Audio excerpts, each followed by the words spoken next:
Shalom saudara, saya senang sekali bisa dapat berjumpa dengan saudara. Dan pada kesempatan ini saya ingin sharing firman Tuhan. Dan saya berdoa melalui sharing firman Tuhan ini saudara akan semakin diberkati. Dan tentunya saudara semakin mengenal Tuhan. Dan saya akan berbicara mengenai perkataan-perkataan yang sulit di dalam Alkitab. Dan salah satu perkataan-perkataan yang sulit itu terdapat di dalam kitab Kejadian pasal yang ke-22 ayat yang pertama. Firman Tuhan berkata, setelah semuanya itu Allah mencoba Abraham. Allah mencoba Abraham. Saudara, ketika kita baca perkataan ini, sulit buat kita untuk dapat memahami apa maksud dari perkataan firman Tuhan ini. Ini adalah sesuatu yang sulit. Tetapi saya percaya bahwa Roh Kudus akan menolong kita untuk kita dapat memahami apa maksud dari perkataan firman Tuhan ini. Nah, saudaraku yang kekasih, ketika kita mengatakan Tuhan mencoba Abraham, Tuhan mencoba manusia, maka akan timbul pertanyaan-pertanyaan di dalam kehidupan kita. Pertanyaan-pertanyaan itu diantaranya adalah, Tuhan adalah Tuhan. Mengapa Dia mencobai manusia yang lemah? Apakah Tuhan sedang menjebak manusia? Apakah Tuhan sedang menjebak Abraham ketika Dia mencobai Abraham dengan memerintahkan Abraham untuk mempersembahkan anaknya Ishak kepadanya? Apakah Tuhan sedang merancangkan sesuatu yang buruk kepada Abraham dan anaknya? Saudaraku, pertanyaan-pertanyaan itu muncul ke permukaan. Dan hari ini saya ingin menjawab semua pertanyaan-pertanyaan itu. Untuk itu mari kita bersama-sama melihat bahwa istilah mencobai itu digunakan di dalam perjanjian lama. Ada 8 bahagian. 6 bahagian diantaranya itu kasus ketika Tuhan mencobai bangsa Israel di padang gurun. Kemudian ada Daud yang meminta Tuhan, dia berdoa kepada Tuhan untuk mencobai hidupnya. Kemudian ada Raja Hizkia yang dicobai oleh Tuhan. Dan juga tentunya Abraham yang dicobai oleh Tuhan. Nah, saudaraku yang kekasih di dalam Yesus Kristus, kata mencoba dalam bahasa Inggris kuno adalah to prove, ujian. Jadi kata mencoba itu artinya ujian. Dan saudaraku yang kekasih di dalam Yesus Kristus, kata mencoba ini jika dipakai oleh manusia akan sangat berbeda dengan kata mencoba jika ini dipakai oleh Tuhan. Nah, saudaraku yang kekasih, saya ingin kita paham ini terlebih dahulu. Ketika kata mencobai ini dipakai oleh manusia, maka saudara itu akan memiliki makna bahwa kata ini akan terlihat jelas manusia sedang meragukan kuasa Tuhan. Manusia sedang meragukan akan kekuasaan Tuhan. Apakah Tuhan masih mampu menolong kita?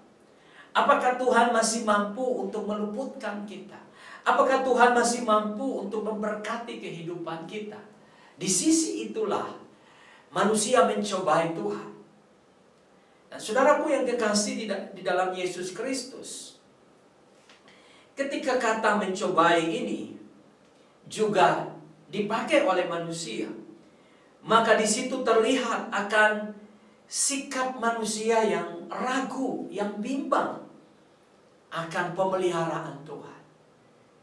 Sehingga seperti yang saya katakan tadi, bahwa manusia mencobai Tuhan.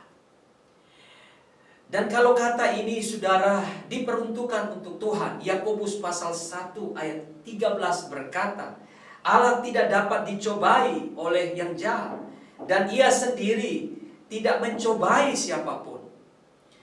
Itu berarti saudara bahwa Tuhan tidak sama seperti manusia. Ketika mencobai Tuhan, mereka meragukan Tuhan, mereka tidak percaya kepada Tuhan. Tetapi ketika Tuhan mencobai manusia, bukan berarti Tuhan meragukan manusia. Tuhan tidak percaya kepada kemampuan manusia ketika dia mengizinkan pencobaan atau ujian itu terjadi. Tetapi saudaraku yang kekasih, ketika kita mempelajari Tuhan mencobai manusia, maka ada makna, ada tujuan yang luar biasa di balik pencobaan dan ujian itu. Saudara, ada 3 hal yang saya mau bagikan kepada saudara hari ini. Apa makna dan tujuan ketika Tuhan mencobai manusia atau Tuhan menguji manusia? Saudara, yang pertama yaitu Tuhan memperhatikan ketaatan kita. Jadi tujuan Tuhan mencobai dan menguji kita supaya Tuhan melihat, Tuhan memperhatikan akan ketaatan kita kepadanya. Saudara, melalui pencobaan dan ujian itu, Tuhan sedang membuktikan kepada kita bahwa Dia care, Dia peduli, dan Dia ingin melihat bagaimana ketaatan kita kepada Tuhan. Seperti yang Ia lakukan kepada Abraham. Dia menginginkan dan Dia merindukan dan Dia memperhatikan bagaimana ketaatan Abraham kepada dirinya. Sejauh mana isi hati Abraham kepada dirinya. Demikian juga saudara, ketika Dia izinkan pencobaan dan ujian dalam kehidupan kita, maka Tuhan ingin melihat sejauh mana ketaatan kita kepadanya, sejauh mana isi hati kita kepada Tuhan. Dari ketaatan itu akan terlihat dengan jelas bagaimana iman kita yang kita buktikan melalui ketaatan kita. Jadi saudaraku yang kekasih, iman kita akan terlihat dari ketaatan kita kepada Tuhan ketika Dia mengizinkan pencobaan dan ujian itu terjadi dalam kehidupan kita. Kalau kita berkata kita percaya kepada Tuhan, maka kita harus buktikan itu di dalam ketaatan kita kepada Tuhan. Iman tanpa perbuatan, firman Tuhan katakan, adalah mati. Dan oleh sebab itu saudaraku yang kekasih, Tuhan mengizinkan pencobaan dan ujian. Dia care terhadap ketaatan kita. Dia ingin melihat sejauh mana isi hati kita kepadanya, sejauh mana iman kita kepadanya. Dan yang lebih dalam lagi saudara, Tuhan ingin agar karakter-karakternya, sifat-sifatnya itu kita hidupi di dalam kehidupan kita. Tuhan itu kudus. Ketika kita hadapi ujian, kita hadapi pencobaan, maka kita akan menghidupi kekudusan Tuhan. Tuhan itu penuh dengan kasih setia. Ketika kita ada di dalam pencobaan dan ada di dalam ujian, maka kita akan juga menghidupi kasih setia kepada Tuhan.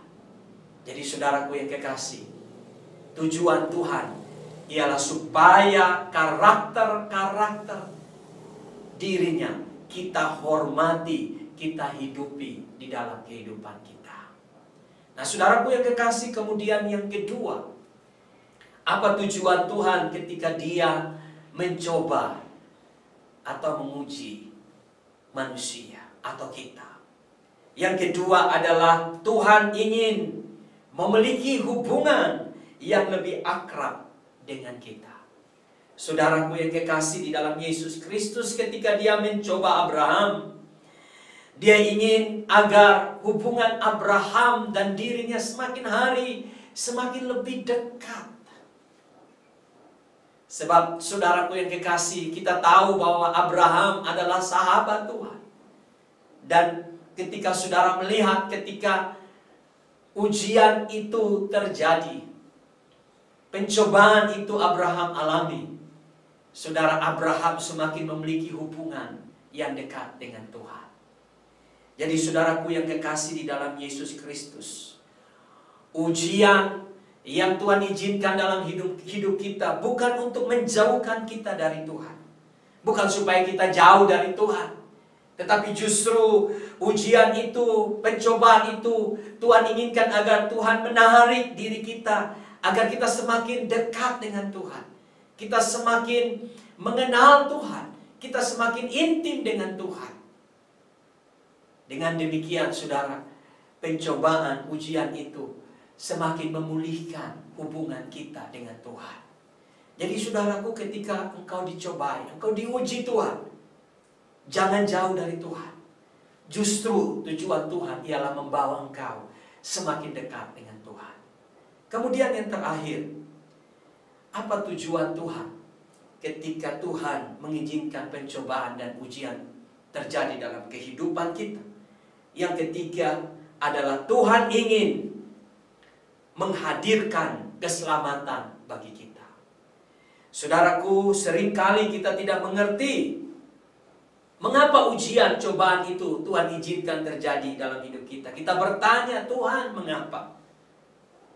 Dan kita juga tidak tahu akhir dari ujian dan pencobaan itu, apa yang akan terjadi dalam hidup kita. Saudara, Tuhan itu adalah Alfa dan Omega. Dia yang awal dan yang akhir.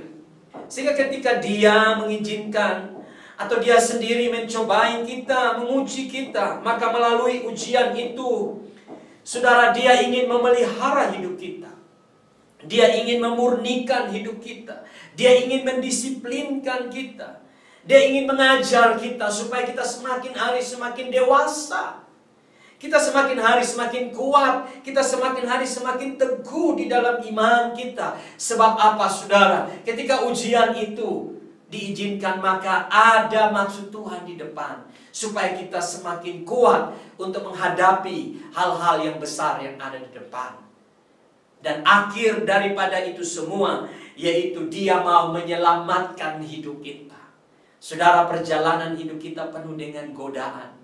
Ada iblis, ada godaan dunia ini yang berusaha menawarkan dan menarik kita untuk kita jatuh, untuk kita meninggalkan Tuhan. Dan ketika Tuhan izinkan pencobaan, ujian kepada kita, maka kita akan tersadar dan kita akan kembali kepada Tuhan. Disitulah Tuhan menghindarkan kita dari kebinasaan.